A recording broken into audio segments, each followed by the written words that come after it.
The silence that descended upon the Agu household was not merely the absence of sound, it was a physical weight, a suffocating shroud that clung to the walls of a home that had once echoed with the vibrant, unmistakable laughter of a man who was, to many, the very soul of Nigerian entertainment. Chiwetalu Agu, the titan of the screen, the king of iconic phrases, and a man whose presence could command an entire room with a single arched eyebrow, was now reduced to a ghost of his former self, anchored to a bed by the relentless, invisible chains of terminal cancer.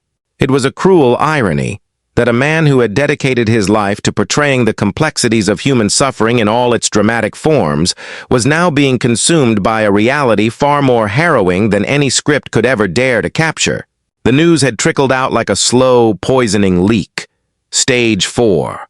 The words hung in the air, clinical and cold, shattering the collective delusion of fans who had long perceived him as indestructible. The cancer, a ruthless architect of agony, had woven itself into the very fabric of his being, turning his bones into brittle glass and his days into a blur of excruciating, white-hot pain. He was 70 years old, an age that should have been marked by the gentle reflection of a life well lived, but instead, it became a battlefield.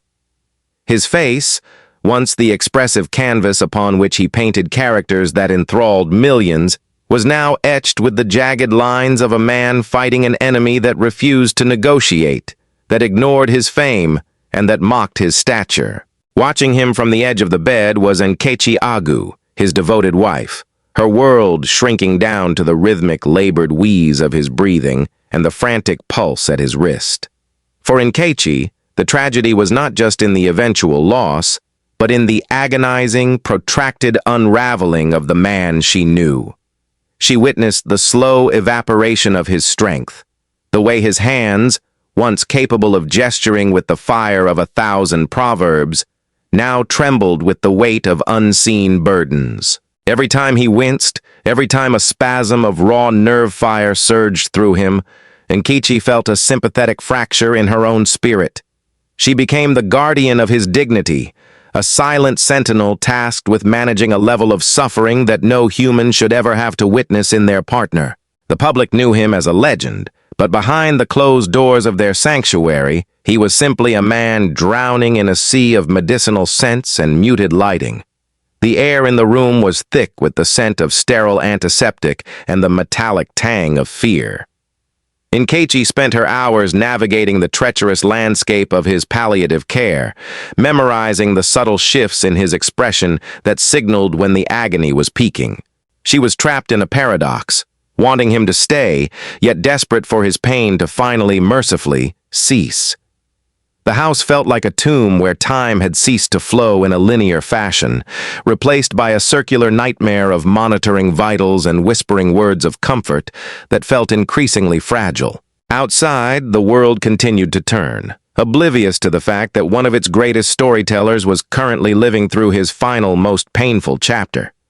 People still quoted his legendary lines in the streets, unaware that the voice behind those words was now barely a whisper, strained by the effort of merely existing. Nkechi, meanwhile, found herself caught in the surreal limbo of loving someone whose essence was being slowly harvested by a cellular catastrophe. She remembered the man who could hold a nation in the palm of his hand, contrasting him with the man who now struggled to find the energy to swallow a glass of water. The depth of her anguish was a vast, dark ocean, and with every passing hour of his torment, she felt herself being pulled further from the shore of normalcy. There was a profound, almost cosmic mystery to why a man of his stature had been selected for such a brutal exit. Was it a test of his character, or merely the random, senseless flick of nature's cruel pendulum? Nkechi looked at him, the man who had brought joy to millions, and wondered if the universe realized the magnitude of what it was currently dismantling. The pain was not just physical, it was an ontological assault. It was the slow erasure of a legacy in real time. As the shadows lengthened across the floor each evening, she held his hand, feeling the coldness creeping into his extremities, a silent herald of the final descent that loomed over them like an insurmountable storm cloud, casting long, dark fingers into the depths of their shared history. To understand the true weight of the tragedy unfolding within the Agu household, one must look not at the grand arc of Chiwetalu's career, but at the excruciatingly small, intimate details that marked his decline. The tactile reality of a life being dismantled, atom by atom. Nkechi did not just watch him fade. She cataloged the microscopic shifts in his anatomy, the way his skin had begun to take on the translucent, parchment-like quality of someone whose vital connection to the world was fraying at the edges.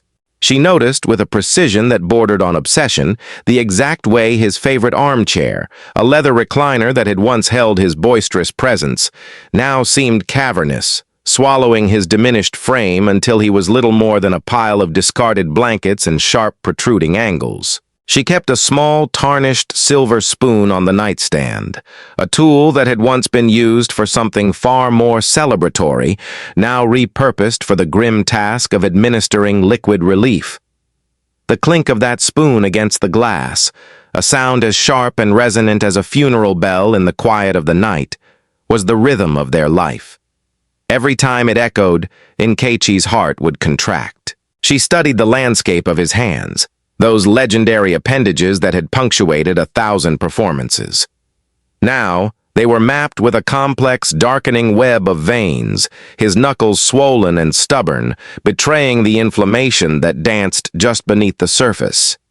She found herself obsessively smoothing the sheets beneath his fingers, terrified that even a rough fold of fabric might trigger an unnecessary surge of pain in nerves that were already screaming. The sensory details became the most profound language of their bond. The room smelled of lavender, not because it was pleasant, but because it was the only scent that didn't nauseate him when the chemotherapy turned his world inside out. Nkechi became an expert in the geometry of his comfort.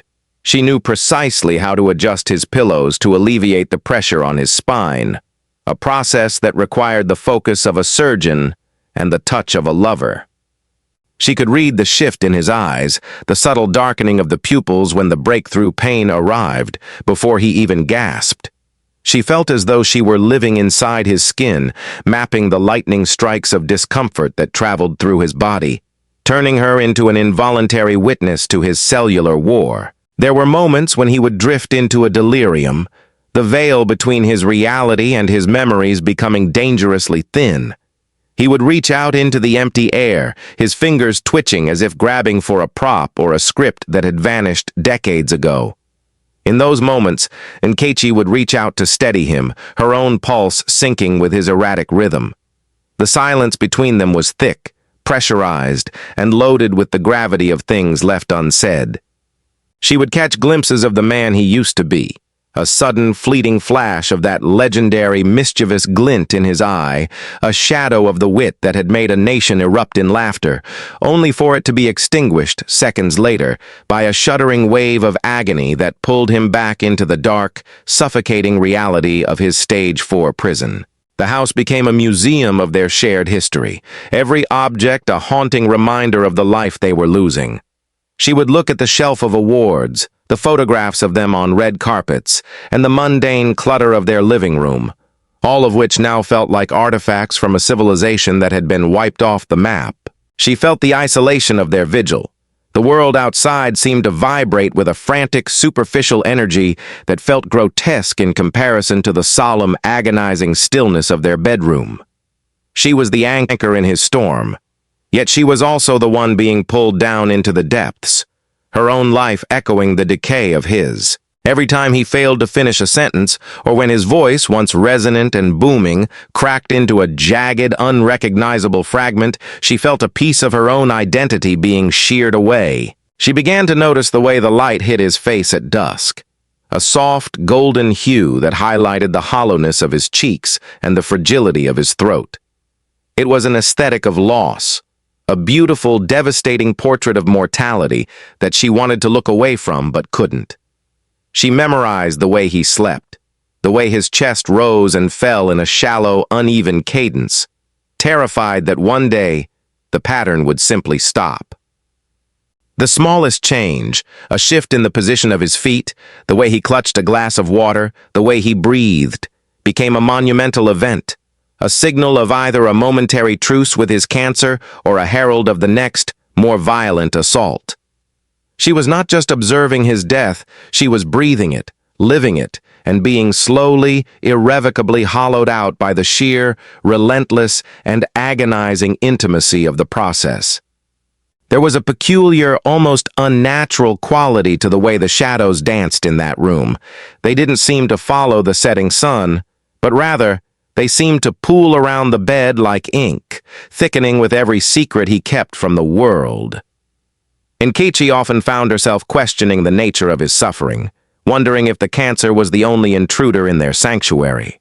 There were moments, fleeting and sharp, when his eyes would lock onto a corner of the ceiling, his pupils dilating as if he were tracking the movement of something she couldn't see. He would grip her hand with a sudden, startling strength, not the strength of a dying man, but the desperate, clawing grip of someone clinging to a ledge, and a name would rise to his lips, only to be swallowed back down into the dark abyss of his throat. Who was he calling for in the dead of night, when the pain was at its most mercifully dull? It wasn't the name of a director or a long-lost friend, or even her own name. It was something archaic, a syllable that felt like a key to a door he had kept locked for decades. Nkechi felt a cold shiver trace its way down her spine whenever it happened. Was the agony peeling back layers of his consciousness, exposing things that were never meant to see the light of day? She became a detective in her own home, sifting through the archives of their life. Old letters tucked into forgotten books, scripts with handwritten notes that made no sense, and photographs that seemed to have been moved ever so slightly while she slept. She began to notice discrepancies in the narrative of his decline. The doctors spoke of aggressive cells, of biological breakdown, but they couldn't explain the odd rhythmic tapping he performed against his thigh during his morphine-induced haze. It wasn't random. It was a code, a sequence of beats that felt like a message to an unseen listener. Was he fighting something more than a tumor? Was the illness perhaps a mask, a convenient veil for something else, something far older and more formidable that had finally caught up to the king of phrases? She would sit in the armchair, watching the rhythmic pulse of his jugular, listening to the house creak as if it were settling under the weight of his unraveling presence. One evening, as the thunderstorm outside mirrored the turbulence within, she found a small velvet-lined box tucked deep into the lining of his favorite travel bag, a bag he hadn't touched since the symptoms began. Inside was not jewelry, but a single ancient-looking coin, worn smooth by centuries of friction, and a piece of paper with coordinates that matched no place she recognized. When she looked back at him, he was awake. His gaze was terrifyingly lucid, cutting through the haze of medication like a beacon in the night. He looked at her, then at the box in her hand, and for a terrifying, singular second, his expression was not one of agony or love, but of immense, crushing dread. He didn't speak. He simply turned his head toward the window, letting out a long, shuddering sigh that sounded suspiciously like a goodbye to a life the world didn't actually know. What had he been protecting her from all these years? The cancer was the headlines, the tragedy that everyone would weep over. But Nkechi was beginning to suspect that the true story was being written in the margins, in the spaces between the breaths he struggled to take. The house itself seemed to be holding its breath, the air vibrating with a static charge that made the hair on her arms stand up. She found herself checking the locks on the doors, not to keep people out, but to keep the secrets in. The mystery deepened when she realized that the medical monitors, those cold, heartless machines that usually beeped with mechanical indifference, would sometimes go silent. Not because they had malfunctioned, but as if they were waiting for something to happen. She leaned in, her ear inches from his dry, cracked lips, straining to catch the whisper that felt like it would shatter the silence of the room. The air felt heavy, metallic, and pregnant with an ending that felt entirely different from the one the doctors had predicted. Was it a confession? A warning? Or was it the sound of a legacy finally being reclaimed by the forces that had allowed him to shine so brightly in the first place? Nkechi felt the floor beneath her feet tilt ever so slightly. A vertigo that had nothing to do with exhaustion and everything to do with the realization that the man on the bed was no longer just her husband. He was a vessel for something else. And as his life flickered, the world around them seemed to be waiting for the light to finally go out so that the next, more terrifying act could begin. The darkness outside the window pressed against the glass, hungry and patient, watching the final grains of sand slip through the hourglass of his life. The silence that permeated the room suddenly shifted, taking on a texture that was almost tangible, like velvet pulled tight over a precipice. Nkechi watched, her own breath held in a sympathetic lock, as Chiwetalu's hand, that fragile mapped landscape of veins, slowly retracted from the air. He wasn't reaching for her anymore. His gaze had shifted, focusing on the space just behind her shoulder, his eyes wide and fixed with a lucidity that felt profoundly alien. There was no pain in that expression, no confusion, only an intense, singular acknowledgement of a presence she could not perceive. The room grew impossibly cold, the kind of chill that doesn't just lower the temperature, but seems to strip the oxygen from the very molecules of the air. He moved his lips again, a slow, deliberate articulation that required every ounce of his failing stamina. It wasn't a name this time. It was a sequence of low, guttural vibrations, a tonal language that resonated in the hollow of Nkechi's own chest. It felt less like speech and more like an unlocking, a rhythmic key turning in a lock that had been rusted shut for an eternity. The monitors, which had maintained their sterile, mechanical monotone, suddenly began to flicker, the lines on the screen dancing in a chaotic, jagged pattern that defied the medical reality of a failing heart. It was as if the machinery itself was confused by the signal it was picking up, or perhaps it was simply failing to translate what was actually happening to the man on the bed. Nkechi leaned closer, her world narrowing down to the tiny damp indentation of his philtrum. She caught the faint scent of ozone, like the air right before a cataclysmic lightning strike, masking the medicinal smells that had defined their lives for these final grueling months. He stopped tapping his thigh. His hand fell flat against the sheets, but instead of the expected limpness of a body yielding to the end, there was a strange, lingering tension, a resonance in his fingertips that seemed to vibrate through the mattress. The house groaned around them, a deep, structural sigh that sounded like the foundation shifting to accommodate something that simply didn't fit within the walls of their reality. Outside, the storm had reached a fever pitch, but the windows remained strangely silent, as if the sound had been vacuum-sealed away, leaving them in a bubble of absolute, suspended animation. Chiwetalu's chest rose one last time, a deep, monumental inhalation that seemed to draw in not just air, but the very essence of the atmosphere, and then he didn't exhale. The silence that followed was not the quiet of death. It was the quiet of an unfinished sentence, an ellipsis hanging in the dark, waiting for the words that would never come. Nkechi waited for the finality of it, the stillness, the peace, the sorrow, but none of it arrived in the way she expected. She looked down at him, searching for the familiar contours of his face, the man who had been the anchor of her existence. But the light in the room seemed to bend, warping the perspective until his features became fluid, shifting like reflections in a troubled pool. She reached out to close his eyes, but her hand stopped inches from his face, arrested by a sensation of static electricity so potent it made her skin ache. The air between them felt crowded, thick with the weight of unsaid things and the lingering energy of a departure that felt more like a transition into another, unseen state of being. She stood in the middle of the room, listening to the house settle, hearing the wind pick up again, yet feeling entirely untethered. The medical monitors were dead now, their black screens reflecting her own distorted image, a ghost haunting the site of a disappearance. Had he gone somewhere else? Or had he simply folded back into the world, waiting for a signal she didn't know how to interpret? The door to the hallway stood slightly ajar, casting a long, thin sliver of light across the floor, pointing toward the world outside, a world that had no idea that a threshold had just been crossed. She didn't turn to leave. She didn't call for help.